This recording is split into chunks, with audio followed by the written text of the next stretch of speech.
मित्रांनो, कांद्यामध्ये सर्वात आधी उद्भवणारी समस्या म्हणजे कांद्याची मर होणं, कूज होणं, सड होणं. सुरुवातीच्या कालावधीमध्ये हे समस्या आपल्याला आपल्या प्लॉटमध्ये दिसून येते. तर या समस्येवरती उपाययोजना आपण काय करू शकतो, तर व्हिडिओमध्ये माहिती पाहूयात.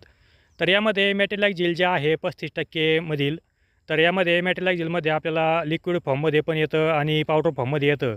तर आपण ॲप्रॉन नावाने सिजंटा कंपनीचं लिक्विड फॉर्ममधील जर घेतलं तर चांगलं आपल्याला राहील, कारण मुळावरती हे कार्य करतं. यामध्ये ह्युमिक ॲसिड जे आहे ते आपण अर्धा किलो एकरीसाठी येथे घ्यायचं आहे. आणि जे क्लोरो आहे, क्लोरो आपण 1 लिटर 200 लिटर पाण्यासाठी येथे आपण हे घ्यायचं आहे. एकरी प्रमाण मी तुम्हाला सांगितलेलं आहे.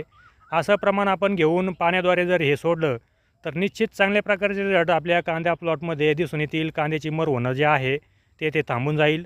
तर असेच व्हिडिओ पाहण्यासाठी चॅनलला सबस्क्राईब करून घ्या. व्हिडिओला जास्तीत जास्त शेअर करा, लाईक करा. चॅनल पण सबस्क्राईब करून घ्या. तर धन्यवाद.